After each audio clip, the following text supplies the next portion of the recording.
Salut à tous, content de vous retrouver pour une nouvelle émission d'Afrobasket dont je vous propose de regarder le sommaire. C'est parti! Au sommaire de ce numéro, après les éliminatoires de la zone 5 à Dar es Salaam en Tanzanie, direction dans ce numéro pour Maputo pour découvrir le qualifié de la zone 6. Il sera l'homme à surveiller dans la sélection tunisienne. Afrobasket vous fait découvrir le maître à jouer des Aigles de Carthage. Dans notre rubrique En route pour Abidjan 2013, découverte des Amavubi du Rwanda. Voilà donc pour l'actualité qui commence dès à présent. 4 équipes ont disputé la seule place qualificative de la zone 6. Il s'agit du Mozambique, pays organisateur, du Botswana, des Seychelles et de la Zambie. L'avantage du terrain a-t-il profité aux Mozambicains? On regarde.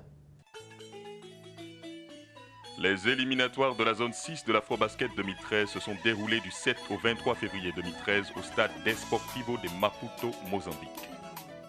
Avec l'Angola déjà qualifié, le Mozambique, 11 participations à l'Afrobasket, partait comme favori de ce tournoi devant la Zambie, le Botswana et les Seychelles.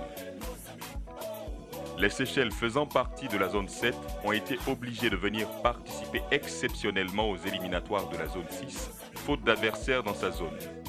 C'est logiquement que le Mozambique, plus expérimenté, a survolé les débats durant toute la compétition, obtenant ainsi son ticket pour la 27e édition de la plus grande fête du basketball africain, le championnat d'Afrique des nations de FIBA Afrique dénommé Afrobasket 2013. En match d'ouverture, le 18 février 2013, les Mozambicains désireux d'envoyer un signal fort n'ont pas fait de cadeau aux Botswanais en dépassant la barre des 100 points, 105-19. Après un début de rencontre un peu timide, les poulains de Milagre Macom vont très vite prendre la mesure de leurs adversaires grâce à un jeu en première intention bien conclu par Amarildo Matos, auteur de 10 points dans ce premier quart-temps qui se termine sur le score de 22-6 pour le Mozambique. La mi-temps intervient sur le score de 42-08 en faveur du pays hôte. Dans un jeu d'adresse au tir à 3 points, les Mozambicains confirment leur suprématie et vont finalement remporter la partie sur le score sans appel de 105-19. Quelques jours plus tard, le Mozambique affronte un adversaire beaucoup plus coriace, en l'occurrence la Zambie. Les Zambiens vont se signaler en début de partie, faisant douter les Mozambicains. Les Mozambicains vont prendre leur envol dans le deuxième quart-temps. Bien présent en défense, le Mozambique va limiter son adversaire à 7 points inscrits contre 20. Score à la mi-temps, 41-19. L'écart est creusé et le pays hôte va se contenter de gérer cette avance jusqu'à la fin. Score final de la partie, 75-43. Les Mozambicains enregistrent ainsi une victoire synonyme de qualification pour l'Afrobasket qui aura lieu au mois d'août 2013 en Côte d'Ivoire.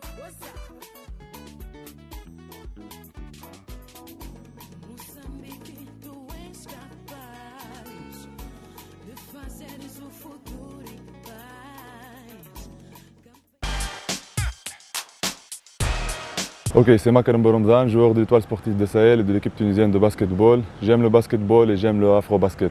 Ben Makrem Ramdan a 24 ans. Il est l'une des pièces maîtresses de la sélection tunisienne championne d'Afrique.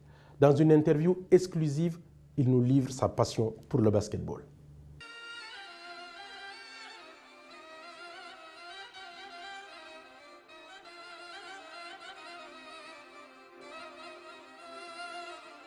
J'ai commencé à pratiquer le basketball à l'âge de 9 ans ou 8 ans. L'envie était venue par mon cousin, il est un joueur de basketball. J'ai passé par toutes les catégories, école, minime, cadet, junior. J'étais convoqué par le coach Adetlet à l'âge de 18 ans en équipe senior B. Et après, ça a été en équipe nationale A. C'est pour la première fois avec cette génération et ce travail. Vraiment, je suis très fier de mon équipe parce qu'on mérite d'être au championnat du monde. J'espère qu'on a fait une très belle championnat du monde. On a montré des qualités extraordinaires et toutes les équipes étaient fières et impressionnées de la qualité de jeu de notre joueur. L'équipe de l'Angola, elle était comme un monstre pour les autres équipes. J'espère qu'on a très bien joué. On a montré à tout le monde qu'on a une très bonne équipe. On a joué du basketball à haut niveau. On n'a fait pas beaucoup de pertes de balles, on a eu une bonne réussite, on a bien préparé notre finale. Et j'espère d'avoir remporté le championnat d'Afrique pour la première fois, c'est une chose énorme. Et j'espère que la Tunisie maintenant, le basketball en Tunisie, il vit un rafraîchissement sur le plan des résultats et sur le plan augmentation du niveau. Et ça a été énorme pour moi parce que c'est la deuxième fois que je participe au championnat d'Afrique. Et on a remporté parce que je crois qu'on mérite, parce qu'on a fait une énorme progression sur le plan du basket. C'est énorme de jouer les Jeux Olympiques, c'est un autre monde, un autre environnement. On a fait une très bonne Jeux Olympiques parce que tu ne peux pas jouer chaque jour contre tes préférés. J'espère qu'on a bien joué, on a bien préparé, j'espère qu'on va continuer à travailler comme ça. Il faut montrer que dans ce temps que la Tunisie passe par un beau temps sur le plan basketball. Ce n'est pas au hasard qu'on a gagné le championnat d'Afrique des clubs champions, ce n'est pas au hasard qu'on a gagné le championnat d'Afrique des nations, mais il faut montrer qu'on a beaucoup travaillé, on a fait beaucoup de sacrifices pour améliorer nos qualités et être les champions. Oui, pour moi j'ai fini cette année que je vais finir le contrat avec l'Étoile sportive de Sahel. Je suis l'enfant du club, j'ai eu beaucoup d'amour et beaucoup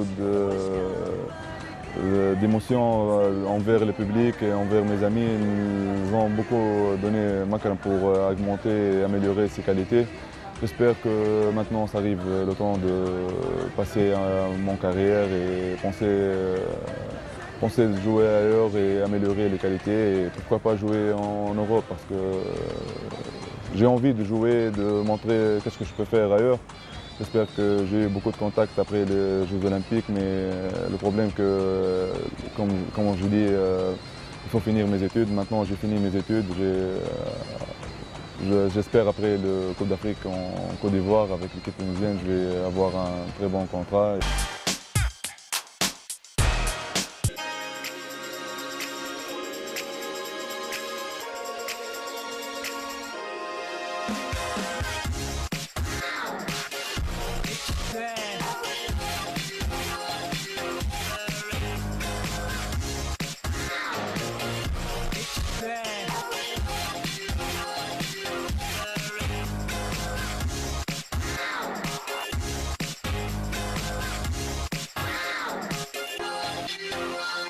Depuis 2007, date de sa première rentrée dans la cour des grands, le Rwanda ne cesse de nous étonner.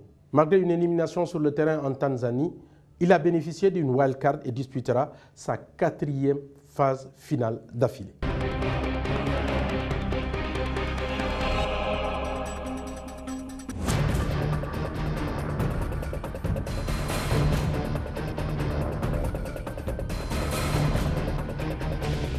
My name is Rob Thompson. I play for Rwanda, and I love Afrobasket.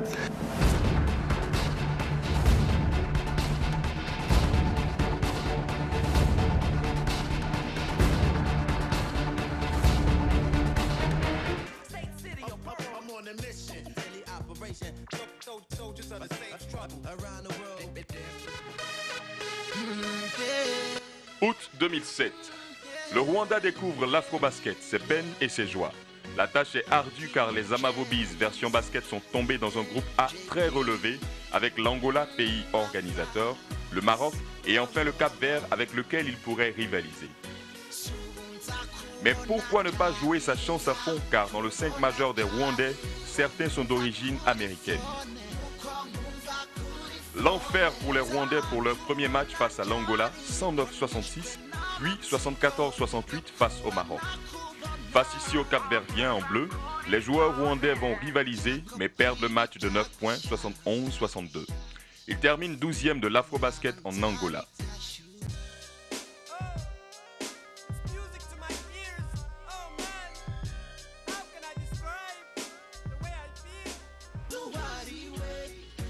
Deux ans plus tard, nous sommes en Libye. Les Amavobis sont encore qualifiés pour l'Afrobasket, mais ont surtout appris de leur tournoi en Angola.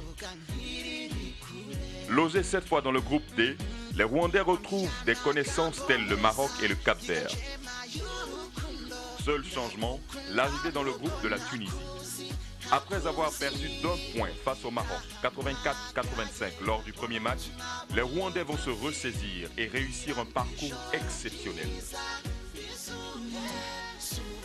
Face ici au Cap-Vert en bleu, les Amavubi sont tout simplement renversants avec un Robert Thompson intraitable sous les panneaux. Résultat final, 77-67. Une victoire qui leur permet d'atteindre les huitièmes de finale. Le Rwanda rencontre alors un des favoris de la compétition, le Sénégal, ici en vert. Surprise, et quelle surprise! Les Sénégalais qui avaient fait le déplacement avec des joueurs bibillés tels Desaganak Diop, Boniface Ndong et autres sont éliminés de la compétition, battus 72-59. Le Rwanda ne s'arrêtera pas là puisque le Cameroun passera à la trappe, 82-69. Le Rwanda se classe 9e de l'Afrobasket.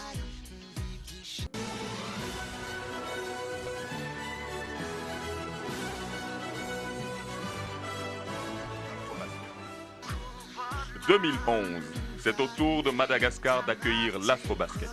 La grande île a revêtu ses habits de lumière pour le plus grand événement de basket africain. Pour ses adversaires du groupe D, à savoir la Tunisie, la Centrafrique et le Togo, le Rwanda est une équipe à prendre au sérieux. Les Amavobis ne passeront pas le cap des Centrafricains, 89-61, puis celui de la Tunisie, 69-37, mais s'imposent sur ces images face au Togo, 87-67. Ils sont éliminés par la Côte d'Ivoire en huitième de finale avec le score de 80-72 et terminent 12e. Éliminés par l'Égypte lors des éliminatoires de la zone 5, les Rwandais doivent leur participation à l'Afrobasket 2013 à la White Card qui leur a été attribuée. La suite, c'est à Abidjan où les Rwandais comptent jouer les troubles faits. Nous avons la chance de jouer avec le Burkina qui fait sa première apparition au championnat d'Afrique. On pensait que ça va aller. Nous avons aussi le privilège d'être dans le même groupe que le champion d'Afrique, ce qui va pousser à notre équipe de fournir de grands efforts. Nous allons montrer que l'équipe rwandaise n'est pas été seulement repêchée, mais qu'elle est capable.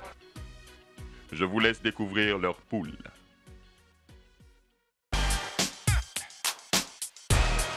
Voilà, Afrobasket c'est fini. Restez fidèles à la suite de nos programmes. Au revoir.